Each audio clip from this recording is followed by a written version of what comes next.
There's no feeling more intense than starting over.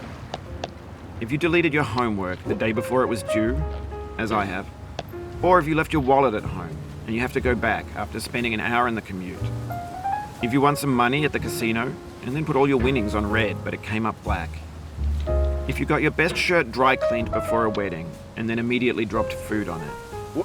If you won an argument with a friend and then later discovered that they just returned to their original view. Starting over is harder than starting up.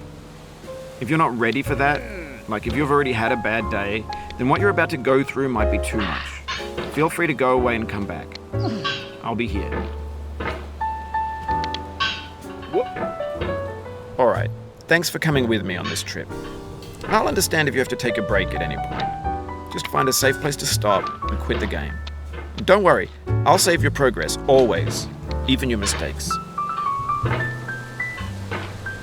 This game is a homage to a free game that came out in 2002, titled Sexy Hiking. The author of that game was Jazuo, a mysterious Czech designer who was known at the time as the father of B games.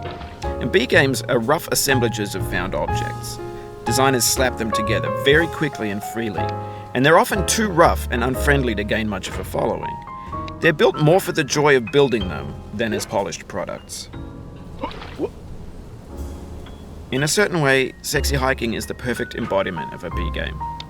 It's built almost entirely out of found and recycled parts, and it's one of the most unusual and unfriendly games of its time.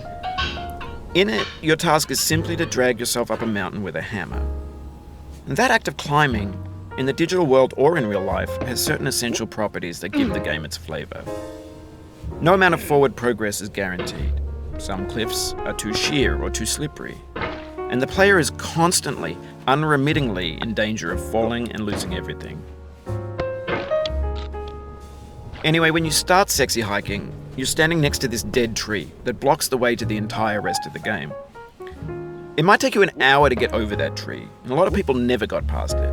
You prod and you poke at it, exploring the limits of your reach and your strength, trying to find a way up and over. And there's a sense of truth in that lack of compromise. Most obstacles in video game worlds are fake. You can be completely confident in your ability to get through them once you have the correct method or the correct equipment or just by spending enough time. In that sense, every pixelated obstacle in Sexy Hiking is real. The obstacles in Sexy Hiking are unyielding, and that makes the game uniquely frustrating. But I'm not sure Jazuo intended to make a frustrating game. The frustration is just essential to the act of climbing, and it's authentic to the process of building a game about climbing. A funny thing happened to me as I was building this mountain. I'd have an idea for a new obstacle, and I'd build it, test it, and it would usually turn out to be unreasonably hard. But I couldn't bring myself to make it easier. It already felt like my inability to get past the new obstacle was my fault as a player rather than as a builder. Imaginary mountains build themselves from our efforts to climb them, and it's our repeated attempts to reach the summit that turns those mountains into something real. When you're building a video game world, you're building with ideas, and that can be like working with quickset cement. You mold your ideas into a certain shape that can be played with, and in the process of playing with them, they begin to harden and set until they're immutable, like rock. And at that point, you can't change the world. Not without breaking it into pieces and starting fresh with new ideas. For years now, people have been predicting that games would soon be made out of prefabricated objects, bought in a store and assembled into a world. And for the most part, that hasn't happened, because the objects in the stores are trash. I don't mean they look bad or that they're badly made, although a lot of them are. I mean they're trash in the way that food becomes trash as soon as you put it in the sink.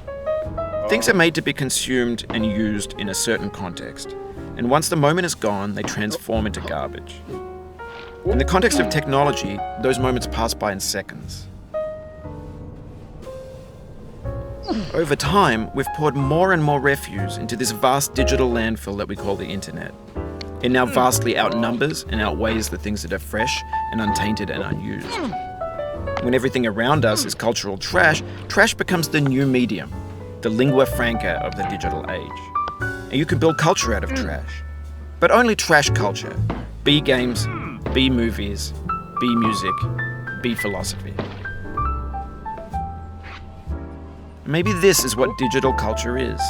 A monstrous mountain of trash, the ash heap of creativity's fountain. A landfill with everything we ever thought of in it. Grand, infinite, and unsorted.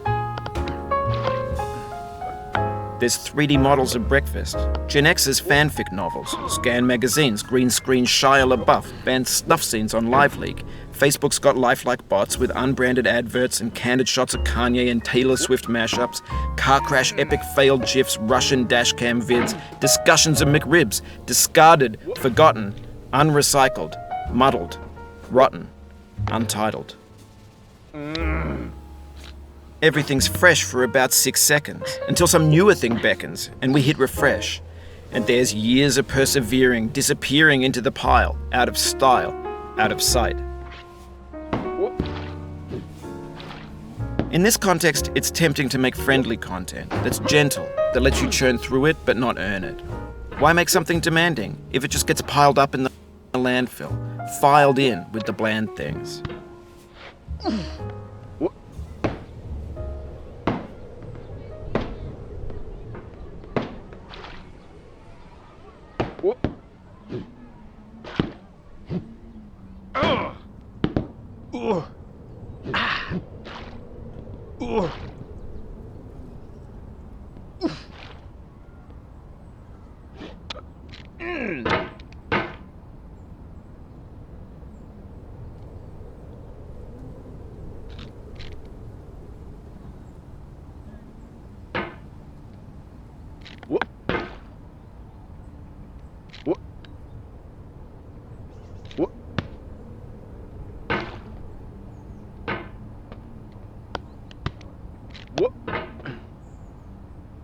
When games were new, they wanted a lot from you.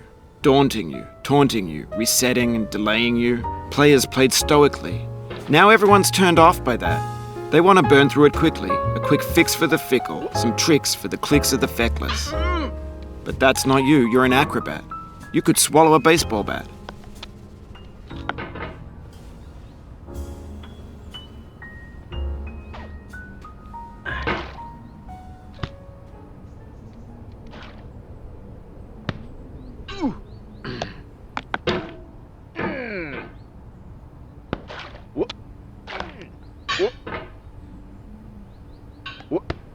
Now I know, most likely you're watching this on YouTube or Twitch, while some dude with 10 million views does it for you, like a baby bird being fed chewed up food.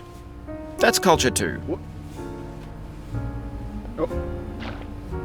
But on the off chance that you're playing this, what I'm saying is, trash is disposable, but maybe it doesn't have to be approachable.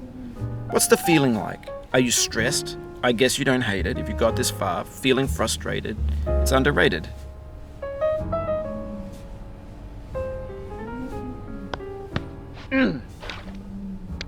An orange is sweet, juicy fruit locked inside a bitter peel. That's not how I feel about a challenge. I only want the bitterness. It's coffee. It's grapefruit. It's licorice.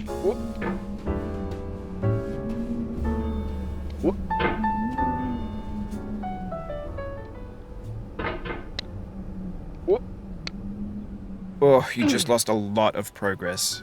That's a deep frustration, a real punch in the gut.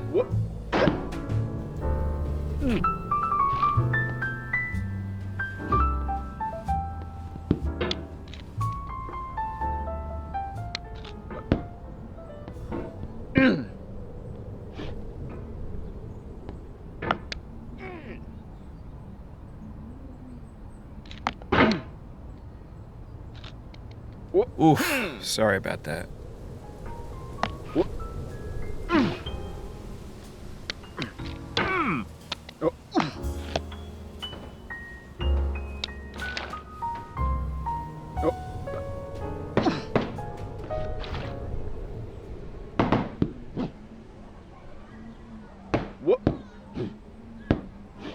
Oh, it happened again.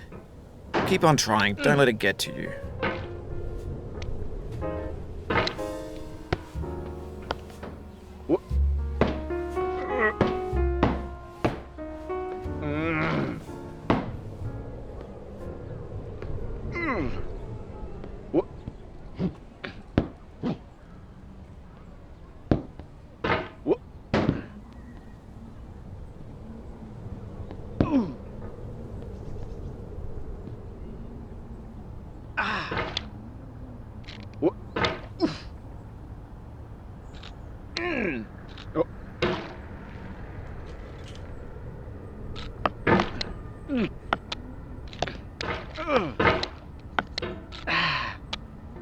This thing that we call failure is not the falling down, but the staying down.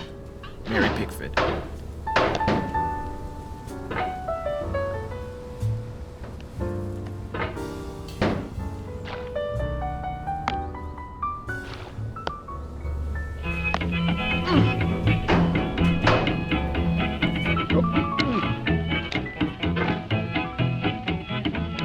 Get nasty, old boy.